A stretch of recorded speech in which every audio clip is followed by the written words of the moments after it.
누가복음 8장입니다. 누가복음 다시금 누가복음으로 돌아가서 누가복음 8장 16절에서 25절까지의 말씀 찾으신 줄 알고 제가 봉독해 드리도록 하시겠습니다. 누구든지 등불을 켜서 그릇으로 덮거나 평상 아래에 두지 아니하고 등경 위에 두나니 이는 들어가는 자들로 그 빛을 보게 하려 함이라.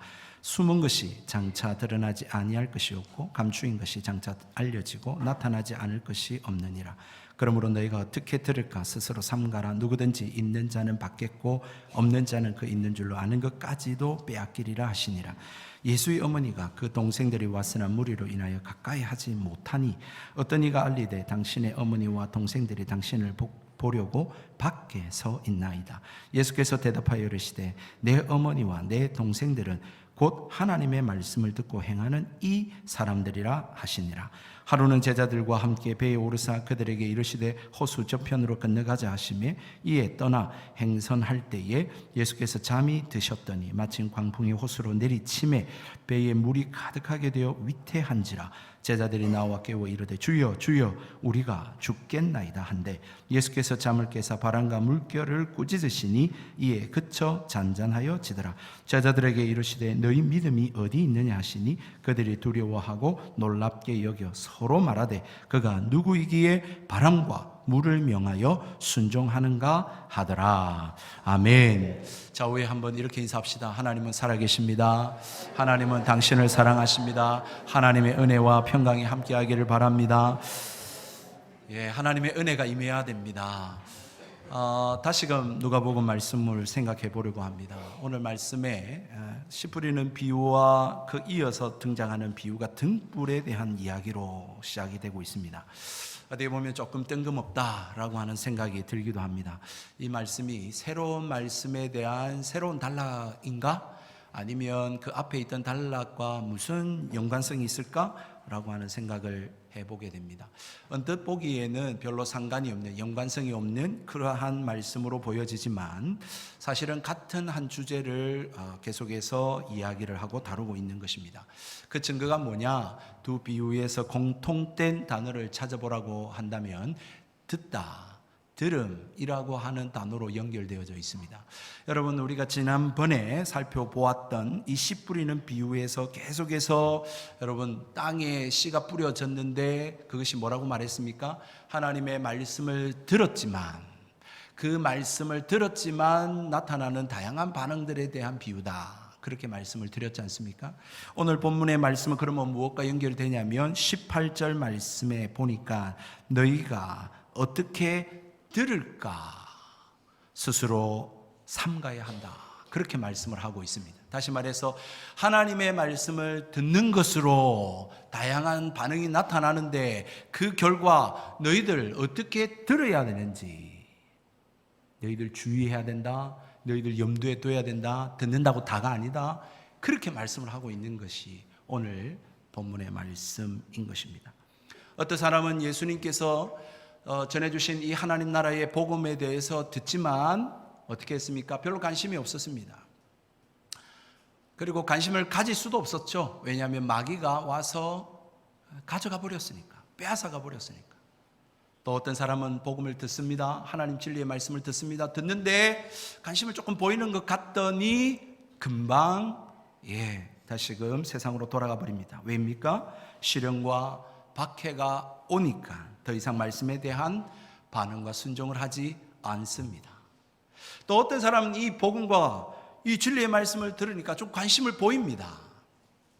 그런데 여전히 세상적 염려와 부요와 그리고 즐거움, 향락에 빠져서 결국은 하나님의 말씀이 삶 속에 구체적으로 실현되어지고 실천되어지고 적용되어지지 않는 그러한 삶의 모습을 나타내게 되어졌습니다. 여러분, 이 세 가지 비유 중에 우리는 어디에 해당이 될까요? 우리는 지금 이 시간 교회 나와서 그래도 예배 자리에 앉아 있으니까 그래도 말씀에 관심을 보이는 사람인 것은 같은데요, 첫 번째 비유는 아닌 것 같고, 혹시라도 세상의 핍박과 환난에 대해서 여러분 말씀에 반응을 하지 못하고 있지는 않습니까? 아니면 세상의 그 염려와 또 부요와 또 쾌락과 즐거움 때문에 하나님 말씀을 제쳐놓고 그렇게 살아가고 있지는 않습니까? 자신을 한번 돌이켜보는 말씀으로 받으시기를 주님의 이름으로 축복을 드립니다. 그런데 이 말씀을, 이 비유를 듣고자 하면 좀 반감이 생기긴 합니다. 씨, 다시 말해서 밭에 뿌려진 이 하나님의 말씀이 좀 문제가 있는 것 아니냐. 다시 말하면 이 말씀이 능력이 있으면, 이 말씀이 생명력이 있으면, 그러면 당연히 열매 맺는 것 아니겠느냐. 그런 질문을 하고 싶어요. 그런데 성경은 그에 대한 우리의 질문을 반박합니다. 15절의 말씀에 보니까 똑같은 씨가 뿌려졌는데 어떻게 말합니까? 좋은 땅에 있다는 것은 착하고 좋은 마음으로 말씀을 듣고 지키어 인내로 결실하는 자들이 있다. 그렇게 성경은 말하고 있습니다.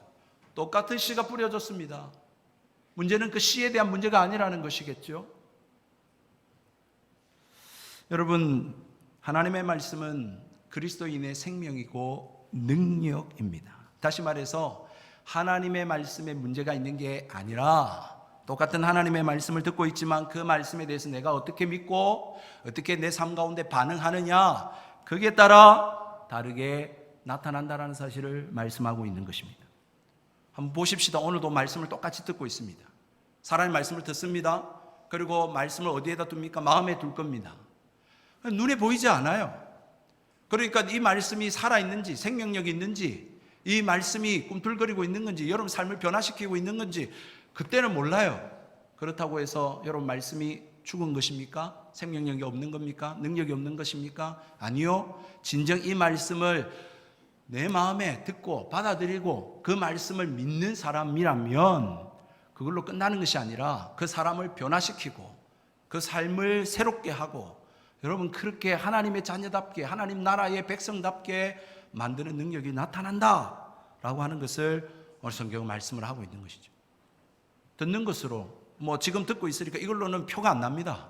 그런데 이 말씀을 어떻게 받아들였느냐, 어떻게 믿었느냐에 따라서 안 보이는 게 아니라 그 사람의 모습으로, 그 사람의 태도로 삶 속에 반드시 드러나고 밖으로 입증되고 나타나게 되어 있다는 것입니다.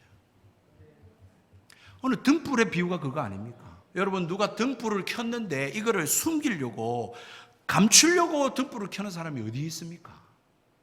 오늘 그렇지 않습니까? 16절의 말씀이 그 비유입니다. 등불을 켜는 사람이 있는데, 여러분 이 등불을 켜려고 하는 사람이 빛을 감추려고 하는 이상한 시도에 대한 언급을 하고 있습니다. 말이 안 맞는 거죠.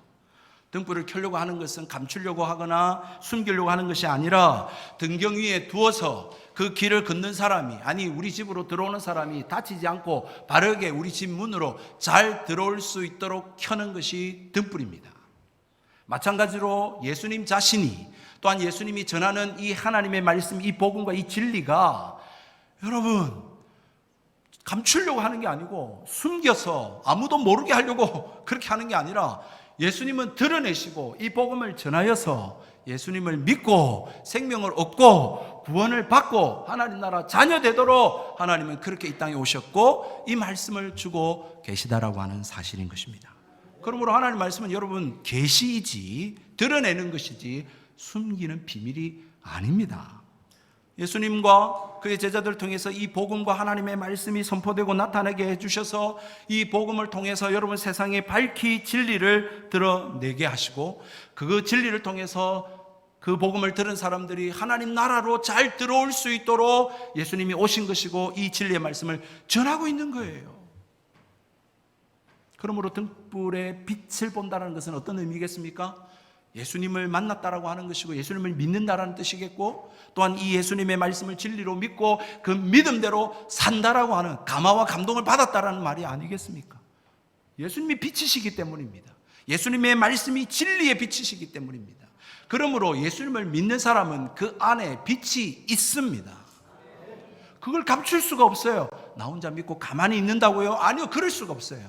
그 말씀대로 살아가게 돼요. 그러므로 죄를 미워하게 돼요. 어둠에 거하지 않게 돼요. 그리고 이 복음을 전하게 되어 있어요. 빛이 내 안에 있는데 어떻게 그걸 감출 수가 있어요? 그걸 어떻게 안 드러낼 수가 있어요? 아니요, 드러내야 마땅한 것이지요. 여러분, 믿는 자에게 빛이 있습니다. 그러므로 이 빛 때문에 어떤 것도 숨길 수가 없습니다. 숨겨진 그 모든 것들이 이 빛으로 말미암아 다 드러나게 되어 있습니다. 그것이 17절의 말씀입니다. 지금 당장은 아닐 수 있습니다. 왜냐하면 17절의 말씀에 보니까 미래 시제로 쓰여졌습니다. 지금 당장은 아닐지 모르겠지만 거짓은 분명히 드러납니다. 가짜는 드러나게 되어 있습니다.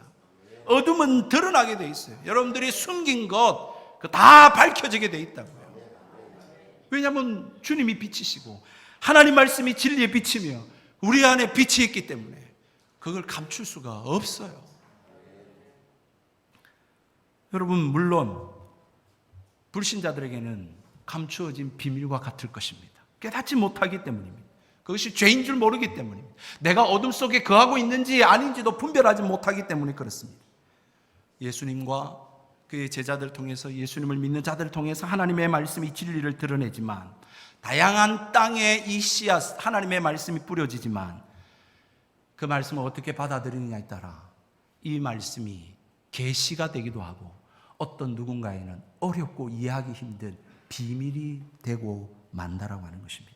그러나 중요한 것은 여러분, 이 빛을 가진 자는 빛을 감출 수 없으며 이 빛을 드러낼 수밖에 없고, 아니 드러내야만 마땅하고, 그러므로 따라서 우리는 이 빛을 가진 자로 세상 사람들에게 복음 전할 수밖에 없고, 우리는 빛을 가진 자로서 우리는 어둠에 행할 수 없고 죄 가운데 행할 수 없고요. 그래서 믿지 않는 자들에게 핑계하지 못하도록, 내가 예수에 대해서 들어본 일 없어, 예수 믿는 사람 내가 만나본 일 없어, 그 사람 보는데 하나님 보지 못해서, 이렇게 핑계할 수 없도록 그렇게 하나님께서는 드러낼 것이라고 말씀하고 있다라고 하는 사실입니다. 그러므로 여러분 주의하셔야 됩니다. 지금 듣고 앉아있다고 다가 아닙니다. 여러분 신중하셔야 돼요. 내가 이 말씀을 듣고 내가 어떻게 반응할 것인지 여러분 주목하셔야 돼요. 이 말씀, 이 드러난 진리, 이 복음의 말씀에 내가 순종하고 주의 깊게 듣고 믿고 그것을 따르면 여러분 열매 맺을 것이지만, 여러분 그것을 그냥 듣고만 있고 여러분 그것들을 흘려보내버리고 나와 상관없는 것으로 여긴다면, 여러분 죄송하지만 시간이 지나면 드러나게 될 것입니다. 아니요, 그냥 드러나는 것 정도가 아니라 여러분이 가졌던 것, 착각하였던 것, 내가 안다고 여겼던 것, 그것마저도 다 빼앗기고 말 것입니다. 누가 빼앗아 갈까요? 마귀가 빼앗아 가는 거죠. 왜냐하면 15절의 말씀에도 이 빼앗다라고 하는 단어가 12절에도 나오지 않습니까? 12절에도 마귀가 빼앗았다 그렇게 말하고 있거든요. 여러분 똑같은 저자가 똑같이 쓰고 있을 때 이 단어를 빼앗다라고 하는 단어를 썼을 때는 마귀가 한다라는 것입니다. 그러니까 지금 말씀을 듣는 이 순간에도 마귀는 역사하고 있는 거죠. 착하고 좋은 마음으로 말씀을 받고 듣고 그것을 끝까지 붙들고 인내하는 사람은 풍성한 열매를 맺게 되어 있습니다. 그러나 아무리 육신적으로 믿음의 집안에서 태어나고 신앙생활을 해왔고, 아무리 그 사람이 어떤 직분을 가지고 있고, 아무리 그 사람이 어떤 신앙의 연수와 자랑을 한다, 경력을 자랑한다 할지라도, 여러분 아무리 예수님을 주여 주여 한다 할지라도 이 말씀을 듣고 그 말씀에 대한 반응이 없으면, 순종이 없으면, 인내가 없으면, 그 말씀에 대한 지킴이 없다면, 여러분 진정한 하나님 나라의 사람이 될 수 없고 가족이 될 수 없음을 성경은 말씀하고 있는 것입니다. 그러므로 진정한 들음이란, 오늘 이 성경의 주제인 들음이란 그냥 단순히 들을 뿐만 아니라, 말씀을 내가 들었다라고 하는 것으로 끝나는 것이 아니라 그 말씀을 붙들고 인내로 지켜 살아나는 것, 그 말씀을 듣고 인내로 지켜 살아내는 것, 그것을 말씀하고 있다는 것을 오늘 성경은 표현하고 있습니다. 그것에 대한 증거가 뭐냐고요? 그 다음 이야기가 그것을 입증하고 있습니다. 여러분 오늘 우리가 읽은 이 본문은 세 단락으로 되어 있잖아요. 등경에 대한 이야기, 오늘 두 번째는 예수님과 가족에 대한 이야기, 세 번째는 22절로부터 바람과 물결을 잔잔하게 한 이야기, 이 세 가지 단락으로 되어 있는데, 여러분 두 번째 그러면 단락과 앞에 단락과 어떻게 연결이 될까요?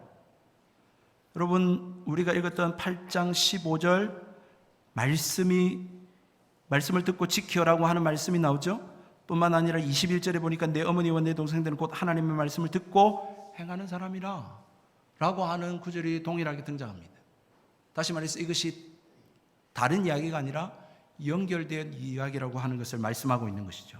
그러면 예수님께서 어떻게, 여러분, 이 말씀을 듣는 것으로 그치는 것이 아니라 말씀을 듣고 지키고 순종해야 되는가에 대한 이 말씀을 어떻게 입증하시는지를 한번 보십시다. 어느 날 예수님의 어머니와 동생들이 예수님의 사역하는 현장으로 찾아왔더랬습니다.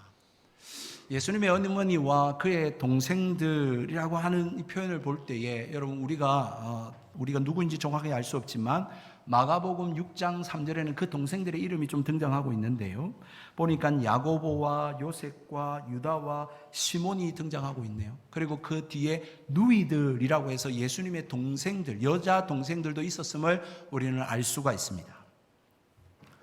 문제는 왜 예수님의 어머니와 이 형제들이 다 같이 예수님의 사역 현장에 찾아왔을까라고 하는 것입니다. 왜 찾아왔을까요? 성경은 그것을 밝히고 있지 않기 때문에 침묵하고 있어서 우리는 그 원인에 대해서는, 이유에 대해서는 잘 모릅니다. 그런데 예수님께서 예수님 자신을 찾아온 가족들을 대하시는 이 반응을 보니까 결코 그냥 좋은 그런 이유로 예수님을 찾아온 것 같지는 않아요. 여러분 한번 볼까요? 여러분 다른 성경을 보면 요한복음 7장 5절에 보니 이는 형제들까지도 예수를 믿지 아니함이로라. 예수님의 가족들이 예수님을 믿지 않았습니다. 형제들이. 여러분 오늘 우리가 읽은 이 성경과 동일한 사건을 기록하고 있는 마가복음 여러분 3장 21절에 따르면 예수의 친족들이 듣고 그를 붙들러 나오니 이는 그가 미쳤다 함이로라.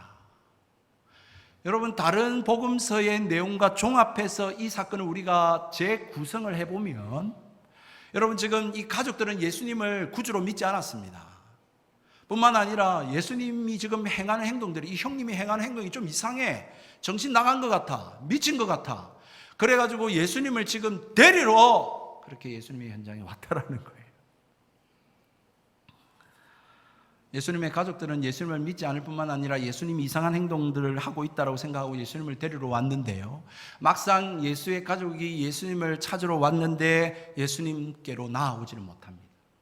예수님께로 더 가까이 나올 수가 없어요. 왜? 예수님을 둘러싼 수많은 무리들 때문에. 그래서 그 주변에 있던 어떤 다른 사람이 예수님께 아뢰입니다. 예수님, 지금 당신의 가족들이 지금 찾아왔습니다 라고 알려줘야 할 그러한 상황이었어요. 여러분 그런데 여기에 이 성경의 저자가 기록한 한 표현이 여러분 우리가 좀 주목할 필요가 있습니다. 그 표현이 무엇이냐면 20절의 말씀입니다. 어떤 이가 알리되 당신의 어머니와 동생들이 당신을 보려고 밖에 서 있나이다. 여러분 단순히 시각적 묘사다라고 그렇게 말씀할 수도 있지만 여러분 이 성경의 저자는 하나님의 영감으로 쓰여졌기에 여러분 예수의 밖에 가족들이 서 있다라고 하는 것을 담고 있는 거예요. 이런 시각적 묘사를 통하여 지금 가족들의 영적 상태가 어떠한지를 여러분 묘사하고 있는 것이죠. 지금 예수의 가족들은 예수 밖에 있는 겁니다. 예수님을 영접하고 예수님 안에 있지 않고 있는 상황입니다.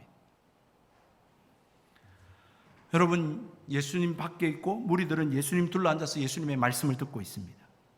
시편 73편 28절 말씀해 보니 하나님께 가까이함이 내게 복이다 그렇게 이야기했습니다. 여러분 오늘 제가 예배를 인도하면서 여러분 기도문을 했던 그 임내 성경 구절인 주께서 택하시고 가까이 오게 하사 주의 뜰에 살게 하신 사람은 복이 있나이다.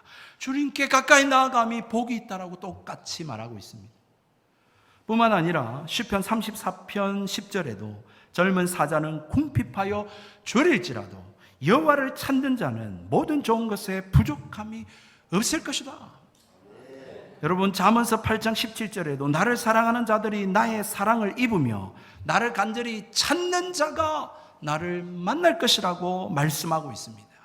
여러분 이러한 구약 성경의 말씀들을 종합해 볼 때에 여러분 어떤 사람이 하나님 나라의 사람들일까요? 어떤 사람들이 하나님 나라를 소유할 수 있는 자들일까요? 오늘 말씀을 통해 보면 하나님을 가까이 하는 자입니다. 하나님을 찾는 자입니다. 하나님을 사모하는 자라고요. 여러분 그러면 어떠한 사람이 하나님을 가까이 하고 하나님을 찾는 사람일까? 그냥 예배 자리에 말씀 듣고 앉아 있으면 하나님 가까이 하고 찾는 자일까요? 예수님은 이렇게 예수님께로 나온 가족들, 예수님을 찾으러 온 가족들을 여러분 일어서서 그들을 영접하고 맞아들이지 않으십니다. 그 대신에 여러분 새로운 하나님 나라의 공동체, 즉 예수님을 통하여 이 땅에 세울 하나님 나라가 어떤 나라인지를 새롭게 선포하십니다. 그것이 바로 21절입니다. 예수께서 대답하여 이르시되 내 어머니와 내 동생들은 곧 하나님의 말씀을 듣고 행하는 너희들이다. 이렇게 말씀을 하고 있습니다. 예수님을 따르는 지금 그런 무리들을 향하여서 너희들이 내 가족이다. 여러분, 예수님께서는 지금 육신의 가족과 그리고 또한 말씀을 듣고 행하는 사람과 지금 나누고 있는 것을 보게 됩니다. 물론 그렇다고 오해하지 마십시오. 그렇다고 예수님께서 어머니를 다 버리고 가족과 단절하고 그렇게 불효자식으로 살았다, 그런 의미가 아닙니다. 어느 시점인지 성경을 통해서 우리가 확인해 볼 때 어느 시점인지는 정확하게 알 수가 없지만 마리아는 당연히 예수님을 믿었고요. 뿐만 아니라 그의 동생들도 예수님을 믿었습니다.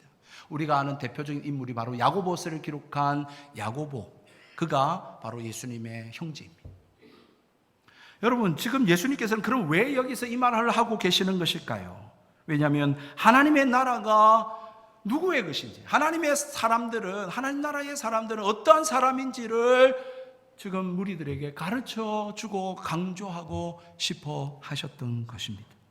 실제로 여러분, 우리가 누가복음은 앞으로도 계속 살펴보겠지만 여러분, 이 누가복음을 통해서 보면 예수님은 예수님을 믿고 따르는 제자들에게 너희들 서로 형제다, 서로 사랑해라, 이렇게 말씀을 하고 있고요. 뿐만 아니라 하나님 나라를 위해서 죄송하지만 육신의 형제들을 떠나야 할 대상으로 성경은 언급하고 있습니다. 사도행전 1장 16절에 베드로는 예수님이 부활 승천하시고 난 이후에 그렇게 모여있는 주의 제자들과 무리들에게 형제들아 라고 하면서 주의 말씀을 선포했습니다. 그의 동력자들을 형제로 불렀다라고 하는 사실입니다. 무엇을 말하고 있습니까? 사랑하는 성도 여러분, 하나님의 나라 사람들은 한 가족입니다. 그런데 이 한 가족이 어떤 사람들입니까? 당연히 예수님을 구주로 믿는 사람들입니다. 또 어떤 사람들이 하나님 나라의 사람들이며 한 가족입니까? 하나님의 말씀을 듣고 실천하는 자들이 바로 하나님 나라의 가족이라고 하는 사실을 말씀하고 있는 것입니다. 여러분, 주의해 들어야 된다고 말씀했습니다. 여러분, 이 말에 주의하십시오. 우리가 너무 흔히 사용하는 말이기 때문에 그냥 예사롭게 듣지 마십시오. 분명히 말씀드립니다.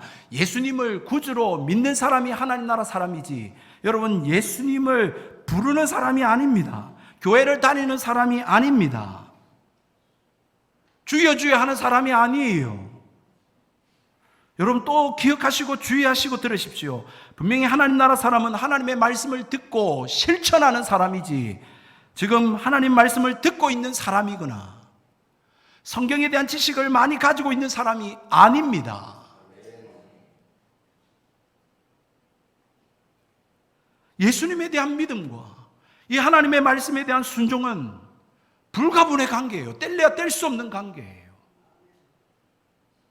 여러분, 그것에 대한 입증을 또 하라고요? 예, 예수님께서 친절하게 하고 계십니다. 그 다음 단락 이야기입니다. 여러분, 하루는 이라고 하는 표현으로 앞단락과 연결되고 있는 것을 보게 됩니다. 물론 시간적으로는 갭이 있습니다. 그러나 일관된 주제로 이 이야기가 이어지고 있는 것이죠. 하루는 이런 일이 있었다. 어떤 일이 있었는지 말씀드리겠습니다. 예수님께서 제자들과 갈릴리 호수 건너편으로 건너가실 때였습니다. 배를 타고 이 호숫가를 건널 때인데 예수님께서 이동 중에 얼마나 피곤하셨는지 깊이 잠에 드시고 있었습니다. 그런데 그 와중에 광풍이 불어 닥쳤습니다. 배에 물이 잠길 정도로 위급한 상황이었는데 예수님께서는 곤히 주무셨다고 그렇게 성경은 기록하고 있습니다. 여기서 잠깐 우리는 이 장면에서 예수님의 인성에 대해서 우리는 다시 한 번 더 마음에 새겨야 합니다. 여러분, 분명히 예수님은 하나님이십니다. 그러나 예수님께서는 우리의 죄를 대속하기 위해 인간의 몸을 입고 이 땅에 오신 성육신하신 또 참 인간이십니다. 그게 왜 그렇게 중요하다고 오늘 이 시간에 다시 언급하냐고요? 여러분, 너무 중요한 것입니다. 왜냐하면 여러분, 죄의 싹은 사망입니다. 다시 말해서 모든 사람들이 죄를 지었기 때문에 우리 모두는 다 죽을 수밖에 없습니다. 내가 살 수 있는 방법은 내 죄를 대신해서 누군가가 대신 죽어야 됩니다. 그래야 내가 살 수 있는 거예요. 근데 우리 이 세상의 모든 사람은 다 죄를 지었기 때문에 다 죽을 수밖에 없기 때문에 자기 죽음의 문제도 해결하지 못하기 때문에 여러분 우리의 대속자가 될 수 없고 우리를 대신해서 죽을 수가 없는 것입니다. 그렇기 때문에 죄 없는 존재가 우리 이 땅에 와서 나를 대신해서 우리를 대신해서 십자가에 죽어야 되는 것입니다. 그래야 내가 살 수 있는 거예요. 그렇기에 하나님이신 그분이, 죄 없으신 그분이 인간의 몸을 입고 저와 여러분이 그 지은 더럽고 추악한 죄를 대신해서 예수님께서 대신에 죽으셨다라고 하는 사실입니다. 그렇기 때문에 그것을 믿는 자는 살 수가 있는 거죠. 내가 안 죽어도 되는 거예요. 왜? 예수님이 대신 그 죄의 값을 치루어 주셨기 때문에. 물론 우리 육체의 죽음은 다 죽습니다. 그러나 그것이 아니라 영적인 죽음, 제2의 죽음, 둘째 사망, 다시 말하면 지옥불에 던져질 수밖에 없는 이 죽음을 우리 모두는 다 당할 수밖에 없었는데 예수님께서 내 죄를 대신해 십자가에 죽으심으로 말미암아 나는 살 수 있는 그러한 이 복음을 우리가 가질 수 있게 되었다라고 하는 사실인 것입니다. 여러분, 여기에 또 중요한 사실이 하나 있습니다. 그렇기 때문에 예수님 외에는 다른 구주가 없습니다. 이 세상에 예수라고 하는 사람, 하나님이라고 하는 사람이 참 많이 나오는데요, 여러분 그 사람들도 다 죄인입니다. 다 죽을 수밖에 없어요. 자기 죄 문제도 해결하지 못하는 사람인데 어떻게 우리의 죄를 해결해 줄 수 있단 말입니까? 그러므로 유일한 구주는 예수밖에 없습니다. 뿐만 아니라 여러분 우리가 이 땅 위에 살면서 하나님을 구말리 장친해 계시는, 그래서 나의 형편과 나의 사정, 나의 마음은 헤아리지 못하는 분으로 여러분 우리 간혹 생각할 때가 있습니다. 하나님이 내 이 지금 먹고 사는 문제를 알까? 나의 이 괴로운 이 심정을 주님이 알까? 나의 이 집 없는 서러움을 주님이 아실까? 여러분 주님이 다 아십니다. 왜냐하면 우리와 같이 인간의 몸을 입고 이 땅에 33년의 공생애를 사시면서 우리의 모든 연약함을 다 주님께서 겪으셨기 때문에 그렇습니다. 주님은 얼마나 피곤하셨는지, 예수님은 피곤하셔서 그 난리법석인 그 상황에도 그 뱃속에서 주무시고 계셨습니다. 예수님 배고파하셨습니다. 예수님 집 없어 그냥 들에 주무시기도 하셨습니다. 예수님이 친히 맞으시고 벌거벗김 당하시고 수치도 당하셨습니다.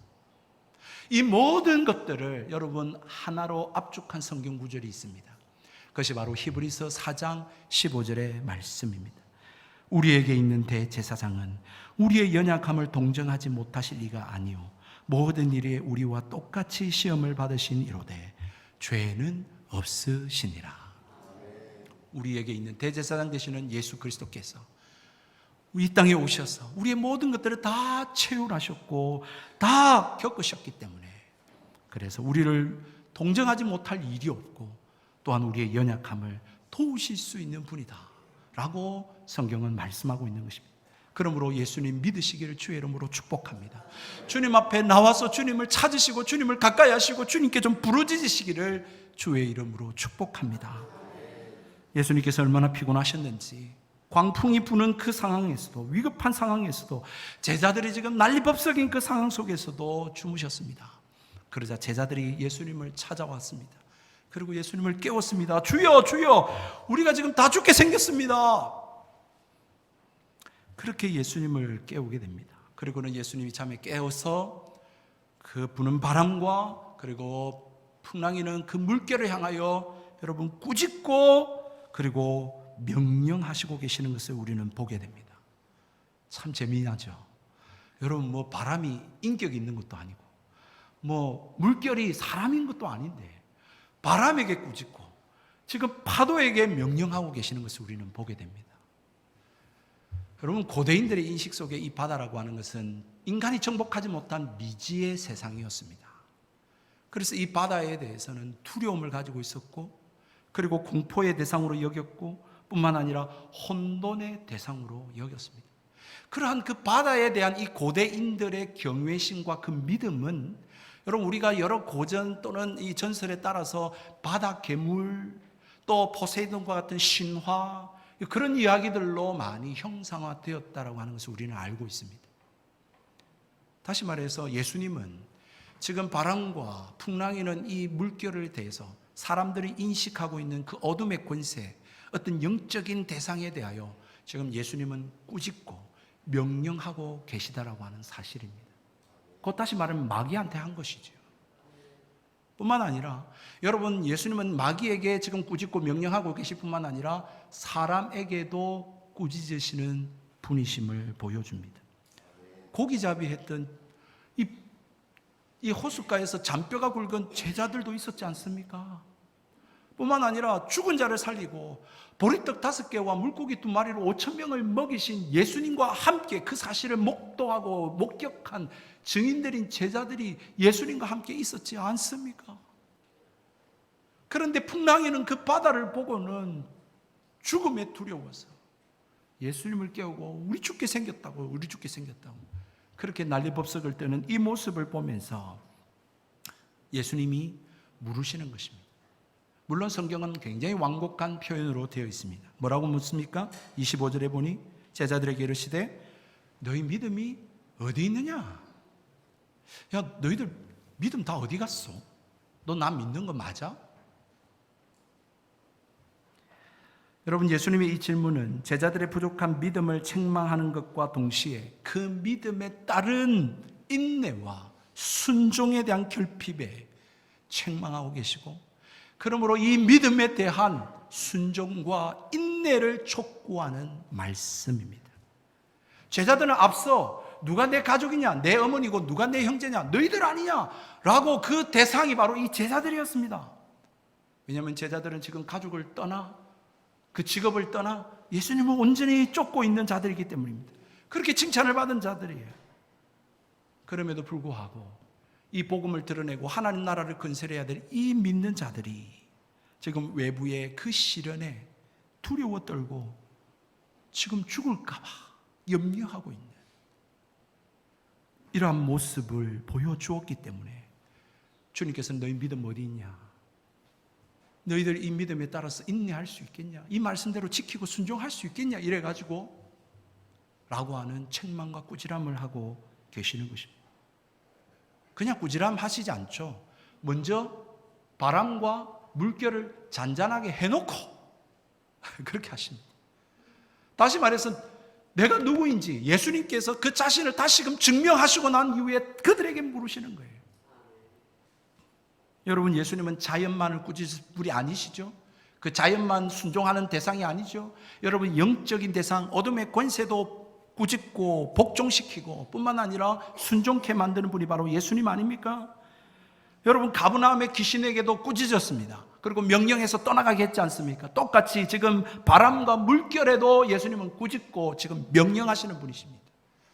예수님이 이 세상의 피조 세계에 명령을 하실 수 있는 분이요, 또는 우리의 인간들을 지금 명령하고 꾸짖을 수 있는 분이요, 또한 영적 그 어떤 세력도 예수님이 꾸짖고 명령하실 수 있는 이 세상의 주인 되시는 분이 하나님이심을 보여주고 있다라고 하는 사실입니다. 이 예수님 믿으시기를 주의 이름으로 축복합니다. 정말입니다. 그러므로 여러분, 믿음을 가져야 되는 것이죠. 그러므로 두려워하시는 안 되는 것입니다. 하나님의 나라 사람들은 온전한 이 믿음이 전제 조건이라고 하는 것을 보여주고 있는 것입니다. 신앙의 어떤 어려움 속에서도 이 믿음 가지고 있다면 주의 약속의 말씀 붙들고 순종하고 인내하며 이 말씀대로 살아갈 수 있다라고 하는 것을 보여주고 있는 것입니다. 13세기 여러분, 이탈리아에 그 유명한 여러분 탐험가 있지 않습니까? 마르코 폴로라고 하는 사람이 있었습니다. 그가 그 당시에 미지의 세계였던 중국에 가서 17년 동안이나 살았습니다. 그리고는 고국에 돌아와서 이 마르코 폴로가 쓴 책이 우리가 다 잘 알고 있는 동방견문록입니다. 우리나라식으로. 여러분, 그가 이제 세상을 떠날 상황이 되어진 그런 어떤 이제 임종을 앞두고 있을 때였습니다. 그때 친구들이 그에게 찾아왔습니다. 그리고는 묻습니다. 여보게 친구, 자네 책을 도무지 우리가 믿을 수 없어. 그 책에는 믿을 수 없는 이야기들로 가득해. 이제라도 진실을 밝혀주면 좋겠네. 그 책의 모든 내용이 상상에 의해서 꾸며졌다고 말일세. 그러자 마르코 폴로는 힘이 없는 그 상황 속에서도 이렇게 말합니다. 아닐세. 내가 책에 쓴 그 모든 것은 진실일세. 내가 보고 듣고 겪었던 일 절반도 채 기록하지 못했다네. 사랑하는 성도 여러분, 하나님의 나라는 상상의 세계가 아니고 실존하는 세계인 줄 믿으시기를 바랍니다. 여러분, 예수님이 하나님의 나라에 대해서 계속 이야기하고 있지 않습니까? 천국에 대해서 계속 이 복음을 전파하고 있지 않습니까? 이 세상 그 어떤 것과도 비교할 수 없고 바꿀 수 없는 것이 천국이요 하나님 나라라고 이야기하며, 하나님 나라를 어떻게 하면 들어갈 수 있는지를 말씀하고 있고, 그 하나님 나라에 들어간 사람들, 그 나라를 소유한 사람들이 어떤 사람인지를 계속해서 말씀하고 있습니다. 그러므로 이 세상 그 어떤 것보다 여러분, 이 나라를 소유하고 사셔야 돼요. 이 나라를 소유하기 위해서는 어떻게 해야 됩니까? 가장 기본적인 전제는 예수 그리스도를 구주로 믿고 이 하나님의 말씀에 대하여 듣고 복종하고 순종하는 삶입니다. 그런데 그냥 내가 듣고 예수 믿고 이렇게 사는 게 아니라, 여러분 어떤 가운데서 그러한 삶을 드러내야 되냐면, 어둠 가운데 빛을 발하듯이 어둠 가운데서 우리는 이 말씀대로 순종하며 살아야 합니다. 여러분, 육신의 가족들, 인간의 그 어떤 가족들과의 관계 속에서도 여러분, 우리가 믿는 이 믿음을 드러내고 지키며 살아가야 합니다. 뿐만 아니라 어떤 그 죽음의 위협과 상황 속에서도 우리가 믿는 이 믿음대로 그 믿음을 드러내고 그 말씀대로 순종하며 살아가게 된다라고 하는 사실입니다. 다시 말하면 하나님 나라의 사람들은요, 한마디로 믿음의 사람들입니다. 그 믿음은 어떻게 알 수 있냐고요? 앞서 말씀드린 것 같이 이 죄악된 세상 가운데 이 죄악된 세상 사람들처럼 살지 않는 거예요. 나는 믿기 때문에, 나는 빛을 소유한 사람이기 때문에 이 하나님 말씀대로 살아. 세상은 다 어떻게 그래 산다 할지라도 나는 이 말씀대로 사는 거예요. 이게 어둠에서 빛으로 사는 삶입니다. 이 복음을 전할 수밖에 없어요. 말할 수밖에 없어요. 왜? 천국이 있거든요. 지옥이 있거든요. 심판이 있거든요. 이걸 소유했는데 어떻게 감추고 살아요? 나 혼자만 믿고 살아야지. 어떻게 그렇게 살아요? 뿐만 아닙니다. 그 어떤 가족 관계, 인간의 가족, 혈연도 다 뛰어넘습니다. 예수님을 믿지 말라고 그렇게 가족이 이야기한데도 나는 이 진리를 믿는다면 믿을 수밖에 없어요. 신앙할 수밖에 없어요. 말씀대로 살 수밖에 없어요. 어떤 사람들이 오늘 어디 가자, 뭐 가자 해도 나는 이 말씀대로 살 수밖에 없다니까요. 다시 말해서 여러분, 우리가 믿음을 가졌다면 그 어떤 이 세상의 육신적, 혈연적 그 관계를 뛰어넘어서 그것을 뛰어넘고 그것을 이기고 하나님의 말씀을 기준으로 삼아 살아가는 믿음의 사람들이라는 것입니다. 마지막으로는 여러분, 이 세상에 어떤 먹고 사는 어려움이 온다 할지라도, 그 어떤 누군가가 위협하고 죽음을 우리에게 요구한다 할지라도, 그래도 내가 타협할 수 없고 양보할 수 없는 것은 저 천국이 있기 때문에, 죽어도 천국이기에 나는 주님을 부인할 수 없고 내가 이 말씀을 제쳐놓고 살 수 없고 이 말씀대로 살아갈 수밖에 없다라고 하는 믿음의 사람들이라고 하는 사실인 것입니다.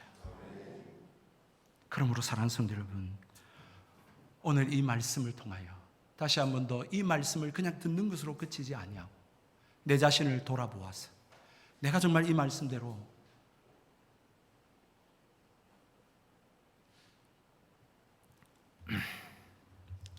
어둠 가운데 내가 정말 진리의 빛을 드러내고 있는 사람인가? 아니면 정말 어떤 관계를 떠나서 뭐 친구든 뭐 누구든 뭐 몇 년지기든 상관없이 내가 이 진리의 말씀을 기준으로 내가 내 삶을 살아가고 있는가? 내게 먹고 사는 문제와 질병의 문제와 어떤 그 어려움 속에서도 저 천국을 소망하면서 나의 길을, 이 믿음의 길을 걸어가고 있는 사람들인가?